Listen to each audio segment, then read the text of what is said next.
Have you ever found yourself playing the famous and popular video game Genshin Impact, only to think, oh, that's a pretty cool water wheel? You might even get the dumb idea to make a top 10 as a joke, only to discover that, well, there aren't actually a lot of water wheels in Tevat. Surveying every populated area, I was only able to find 5-ish wheels. There's a good chance I might have missed some. If I did, let us come together as a community to shed some light on this very important topic. But also, like Genshin turned 5 years old one of these days, so it's like one wheel for every year of Genshin Impact. Number 5 are the pedal wheels of the Alcor. Now, this is not the kind of wheel I was envisioning when I started this project, but pedal wheels are a kind of water wheel, just, not the water wheel you would typically think of, so that's why it's only number 5. But it's still pretty cool, it's still pretty iconic. I just kind of love the ship in general, because it's kind of insane when you think about it, because it has masts, it has these pedal wheels, it has oars, and I can only assume you'd need all of them to get to Inazume, or at least it gives you some redundancy. I don't know what these extra wheels are for. It's a thing that will come up more. My best guess is that it's kind of to fill up the negative space that you would otherwise have, because if you imagined there just being nothing, just this straight log, it would probably kind of look weird. I don't know, but what I do know is that the Alcor is number 5. Number 4. We are here in the lovely village of Chinche, famous of course for its gorgeous terrace farms. And when it's harvesting season, those grains get sent here to Miss Bay's mill, powered by this absolute beast of a water wheel. What's really cool about it is that the main wheel gets spun by a waterfall emerging from a crack in the cliffside. That would make this an overshot type of water wheel, where water drops and causes the wheel to spin. These are actually more efficient than regular water wheels, since more of the water energy gets converted into useful motion. There's a fun thing you just learned and now cannot unlearn. We can even see that the mill is supposed to turn on the wheel. It's currently on break, which I get. We all need a bit of rest now and then. Even an actual millstone can't be on that grind 24/7. Again, extra wheels, they don't really serve a purpose. They don't get hit by any of the water, but it would probably look weirdly empty without them. They may also just be the same wheels on the Alcor, but with a different texture. I guess my biggest nitpick is that the axle has a weird connection point to the mill itself, or rather, lack thereof, it just kind of sticks into the building. And from the building, we can even look into the axle. I mean, it's still pretty cool, and that's a lot of livability to this little town, so that's why it's number 4. Situated between Liyue and Fontaine is the Yilong Wharf, and the standout feature of the wharf is of course the elevator, powered by not 2, not 3, but 5 whole wheels. This is by far the highest concentration of water wheels in all of Genshin Impact. And while it may seem like a lot of wheels for only a kind of small elevator, it probably needs all the power it can get to handle the literal boatloads of goods between the two nations. Now, this is a pretty cool location. I like this little maintenance path as well. More extra wheels, we love to see it. It also looks really cool from underneath, looking up at a water wheel. Again, like the previous one, it's a overflow wheel.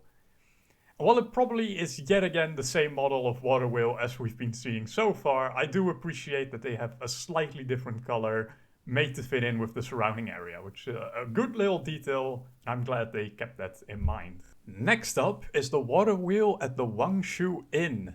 It's a beautiful wheel, which might be one of the first things you see as you go from Mondstadt to Liyue for the first time.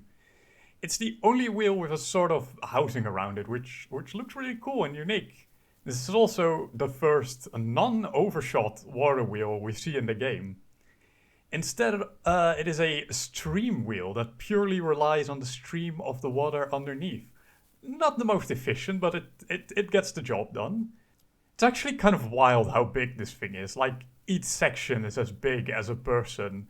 It makes it a very cool and memorable set piece that's actually pretty useful to navigate with in the area. What I also like is the accompanying building, which presumably is connected to the wheel via a whole system of axles and gears inside the pillar. And then there's this cable thingy connected to the elevator. That's really cool. I haven't really talked about sound yet, but take a listen to this.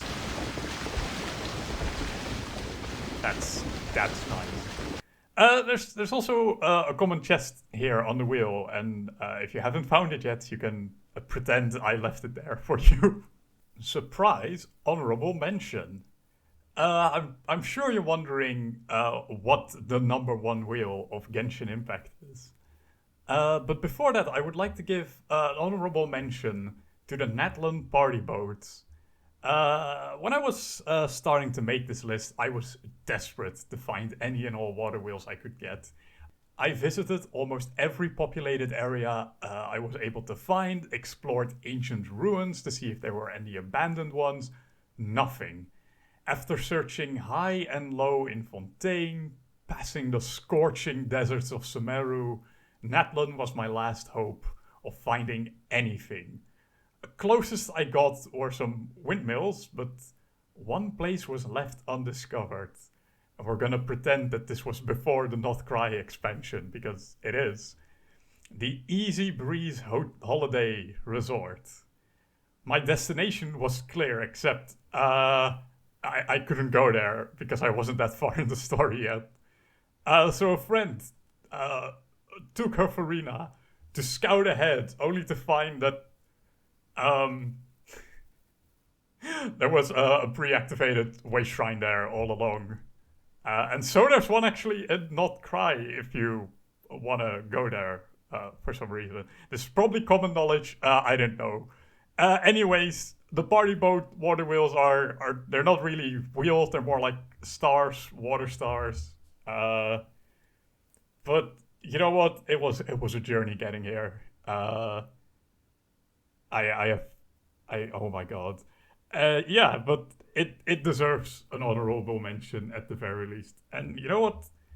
Maybe they're not strictly wheels, but they're pretty cute. You know, they look like little fish thingies. And number one, for me personally at least, my number one wheel is truly special because it does something that none of the others do in the entire game. It tells a story, and is the wheel that made me want to make this video in the first place. So with your permission, I would like to take you on a little journey. So our story begins in this little cave that actually contains another chest, yoink. But if we follow this water, it leads out into the city, carving a beautiful natural path through these rocks. And after dropping several times in elevation, it leads us to this humble little water wheel here.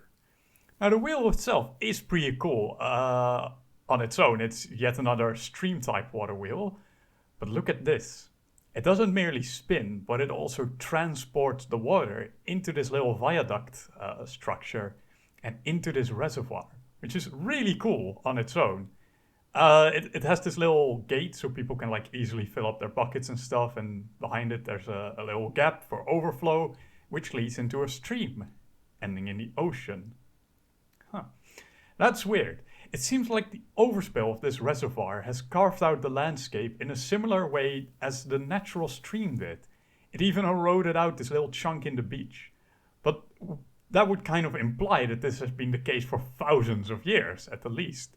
But this whole construction is not that old, right?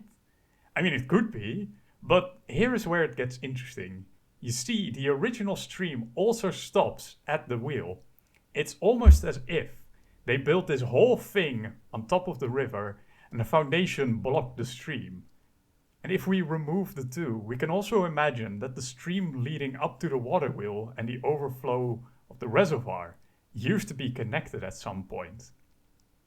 Now, the exact reason why they did it this way, I don't know.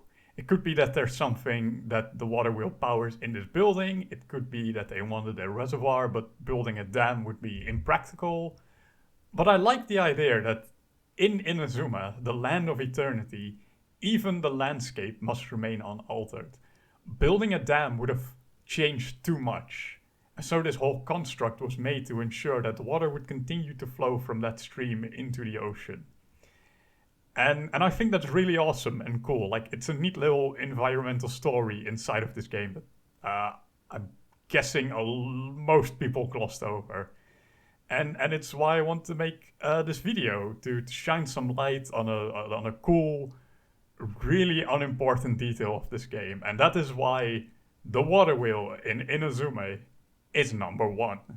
Well, there you have it. That was my top list of water wheels. But let me know what your favorite water wheel in Genshin Impact is in the comments below.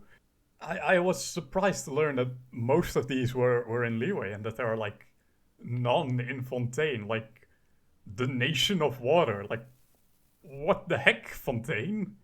Where are your water wheels? Cowards. I would like to personally thank all 10 people who watched this. I hope you enjoyed it. If you did, that's great. While